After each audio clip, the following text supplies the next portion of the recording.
A new push to protect Arkansas's direct democracy is underway as groups start gathering signatures for amendments. Also, a report finds more Americans caring for loved ones, with over 500,000 Arkansans now over age 65. And a longtime Arkansas jeweler starts building its new flagship store in Little Rock. Those headlines and more coming up on KASU News for Wednesday, July 30th, 2025. I'm Brandon Tabor. An Arkansas nonprofit has received approval from the state attorney general to begin collecting signatures to reinforce the state's direct democracy process. Member station Little Rock Public Radio's Josie Lenora reports that it's the second effort to strengthen direct democracy so far this election cycle. The two proposed constitutional amendments are nearly identical. Both strengthen and enshrine the direct democracy process in the state constitution, though the specifics are more nuanced. One is put forward by the League of Women Voters, the other by a separate group called Protect AR Rights. The first proposal was approved weeks back, while the second needed a few more attempts. Right now, it's unclear what kind of relationship the two groups plan to have as they begin to collect tens of thousands of signatures. Protect AR Rights has tried to get their proposal approved several times. The timing from Attorney General Tim Griffin is curious. It's days after Protect AR Rights became a party in a lawsuit challenging the ballot initiative process. Some canvassers say collecting the required number of signatures to amend the state's constitution is virtually impossible because the state legislature has heavily regulated the signature gathering process. Both groups will continue the court challenge seeking to overturn some of these regulations as they try to put their amendments on the 2026 ballot. In Little Rock, I'm Josie Lenora. A new report shows 63 million Americans are caregivers taking care of a spouse, parent, or child. Frida Ross for the Arkansas News Service has more. According to the Arkansas Caregiver Resource Guide, more than 500,000 Arkansans are 65 years old or older, and 60% of family caregivers are women. The Caring in the U.S. report by AARP and the National Alliance for Caregiving shows the number of caregivers across the country has increased almost 50% since 2015. AARP CEO Maisha Minter-Jordan says the issues associated with taking care of family members impacts everyone. She says they're fighting for policy changes. A national paid family and medical leave policy, a federal tax credit to ease out-of-pocket costs, greater access to respite care, training and support services, and stronger workplace protections that recognize caregiving responsibilities. She says some states are including caregiver tax credits and expanding respite services, but they would like to see changes on the federal level. The report shows many caregivers are in the sandwich generation, taking care of aging parents as well as children. I'm Frida Ross reporting. A Northwest Arkansas shelter is calling for foster families from across the state. Northwest Arkansas Children's Shelter has taken in more than 13,000 children in its over 30 years of operation and operates 24 hours a day, 7 days a week. The shelter's CEO, Rebecca Mitchell, told member station KUAF that though children's needs change over the years, the root of the need stays the same. It's one caring adult, and that's really what every child needs. But when you look bigger picture at our community and the needs specific to our community, they're constantly changing. Mitchell says that while organizations like the Children's Shelter provide a critical service to kids in need, the best option for any child is to be placed in the home of a loving family, even if it's not a permanent home.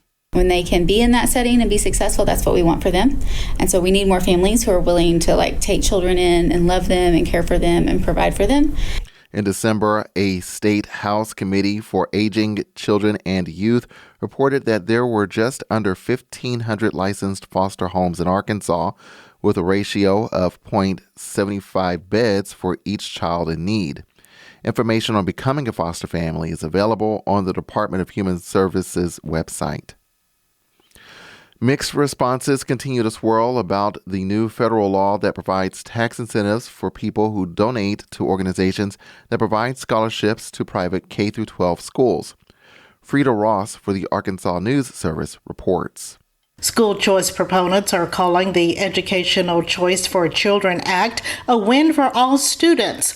while opponents say the program will only benefit wealthy families. Starting in 2027, people who donate up to $1,700 to organizations that provide K-12 scholarships will be 100% reimbursed through federal tax credits. Brian Jodis with American Federation for Children emphasizes this is not a voucher program, but rather a donor-driven initiative that provides all families with more options. It doesn't impact state budgets. It doesn't impact the federal budget. It allows people to donate to these scholarship granting organizations, get a tax credit, so incentivize the donors to do that, which we think is a good thing, but then also incentivizes families to be able to go apply for it and let their students benefit from it. The Institute on Taxation and Economic Policy says more than 138 million people nationwide could be eligible for the tax credit. They predict about 43% will participate, which would cost the federal government more than $100 billion a year.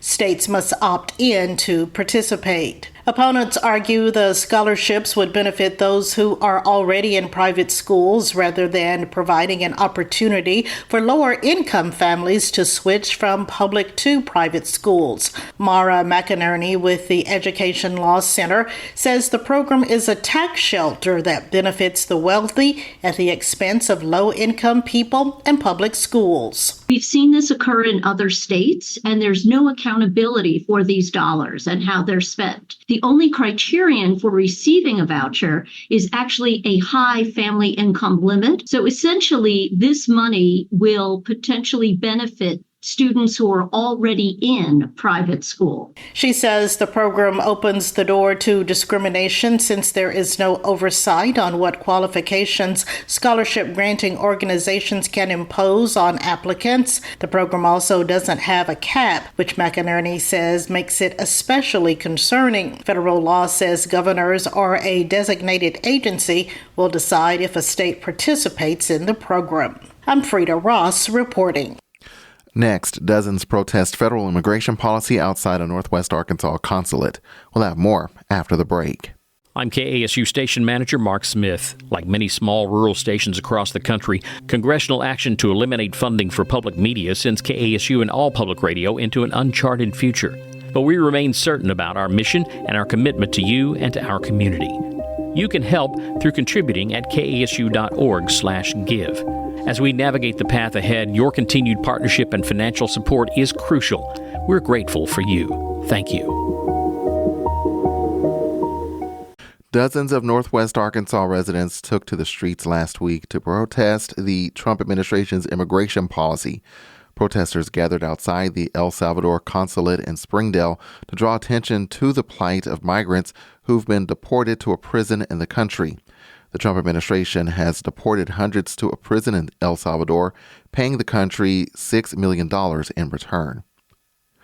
Black River Technical College in Pocahontas is receiving $300,000 from the Delta Regional Authority.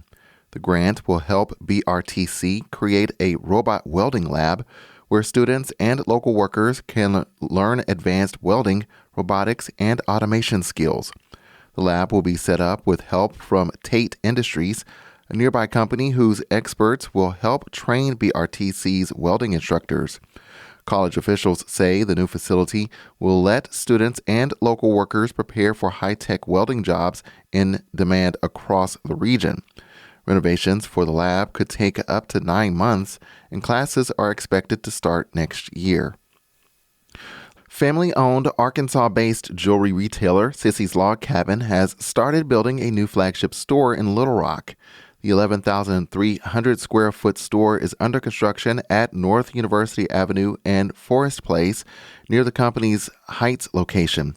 Sissy's Log Cabin was founded in Pine Bluff in 1970 and now operates locations in Jonesboro, Little Rock, Conway, Pine Bluff, and Memphis.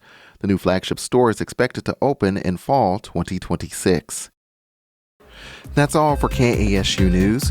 Music provided by 2B Studio. You can find more stories online at kasu.org.